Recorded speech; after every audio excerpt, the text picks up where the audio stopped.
There's been many attempts to explain Ye, but we have yet to find an answer. It's not necessarily an easy task. He has over the years presented us with such a rich and complex body of work both musically and visually that it's almost impossible to pin down exactly what it is that makes him tick. This man has done things nobody else would even think about doing. But what makes him tick? Is he a genius or just mad? We go way back. We remember his beginnings. When he came out with The College Dropout, we were stunned. The production was unlike anything else out at the time, and the stories he told were so real. Everything from his struggles with commitment and All Falls Down to the party anthem Get 'Em Good. This album marked him as a star. It made him the most important voice of his generation. But then he did something nobody expected. He dropped Late Registration and somehow managed to make an even better album. That isn't easy to do. With this album, he set himself apart from other rappers and established himself as a true producer. It was a jazz rap masterpiece. Every song was a hit and the features made sense. He didn't have the biggest features like T-Pain or Lil Wayne on there. Instead,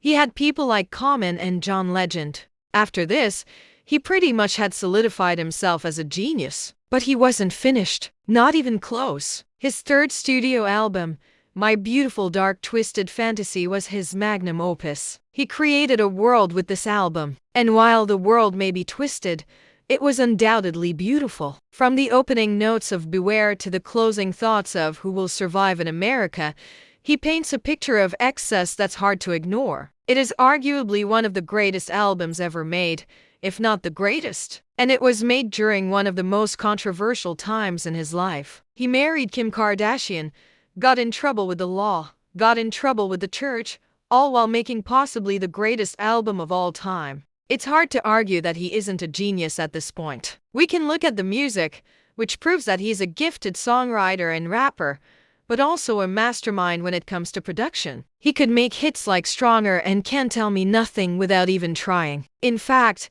he didn't even write those songs. Those were taken from other artists. And he also made groundbreaking and genre-defining instrumentals like Runaway, which was over 8 minutes long and contained a symphony orchestra. But his genius was never limited to music alone. His taste in fashion and design were equally as impressive. His first fashion show was a massive success. People were drawn to the designs and the presentation. It seemed like this was just another thing that he would succeed at. After all, he had already built a reputation of being one of the most influential voices in popular culture. So when he said that he wanted to design shoes, we knew that he would come out with something different. What kid doesn't love candy? Who doesn't want to wear something that represents their favorite candy? Nike jumped at the chance to collaborate with him. They knew that this partnership would be a major success. And they were right. The Air Yeezus sold out instantly, and kids were willing to pay double the price for them on eBay. At the time, kids were wearing Jordans and other basketball shoes as fashion sneakers, and he came along and offered something fresh. These weren't your average sneakers. They represented something different, and kids were willing to pay anything to get them.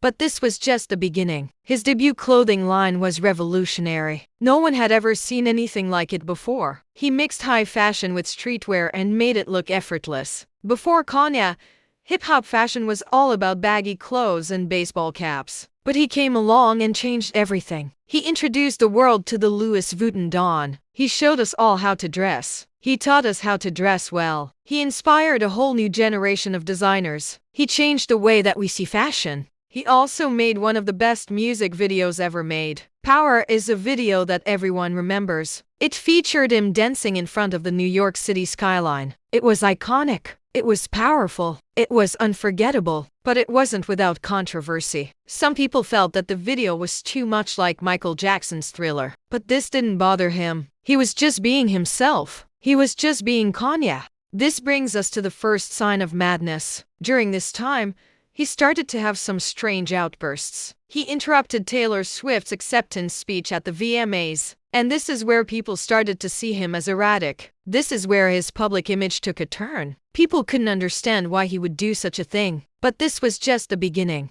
The next few years, he went on to make some questionable decisions. He released a song called Runaway that praised and encouraged infidelity. He also released a song called Blood on the Leaves that glorified domestic abuse. and he continued to make headlines for all the wrong reasons. He was arrested for a DUI and he was hospitalized for a mental breakdown. People started to think that he was losing his mind. But this was just the beginning. He went on to do more and more crazy things. He started talking about running for president and he started making anti-Semitic remarks. He even went as far as to say that slavery was a choice. People started to think that he was completely insane. But this was just the beginning. He went on to do even crazier things. He started following Kim Kardashian's family around and harassing them. He also started making death threats against Pete Davidson. People started to think that he was completely out of control. But this was just the beginning. He went on to do the most crazy thing of all. He released 2 albums in the same year,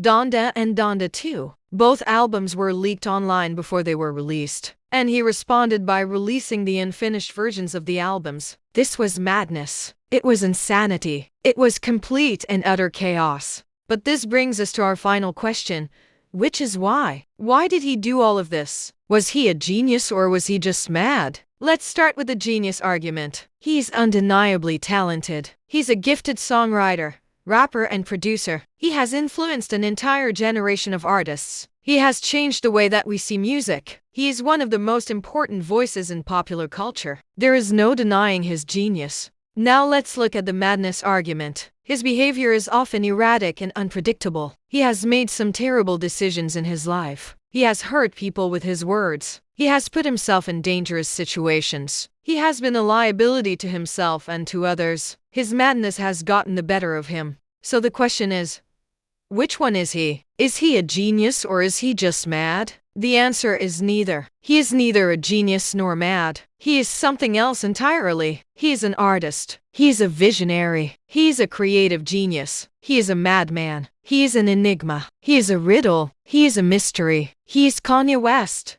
As you can see, he is none of these things. He is all of them. Throughout this video, we've looked at the various facets of his personality and the various sides of his artistry. He's a man who has done both great things and terrible things. He's a man who has made incredible music and said terrible things. He's a man who has designed beautiful clothes and made horrible statements. In conclusion, we can say that he is a man who is full of contradictions. He's a man who is both brilliant and flawed. He's a man who is both great and terrible. He's a man who is both loved and hated. He's a man who is both celebrated and criticized. He's a man who is both admired and despised. He's a man who is both respected and ridiculed. He's a man who is both revered and scorned. He's a man who is both exalted and mocked. What do you think of Ye? Do you think he's a genius or just mad? Share your thoughts below. If you enjoyed this video, please give it a thumbs up and subscribe for more content. Thanks for watching. Until next time.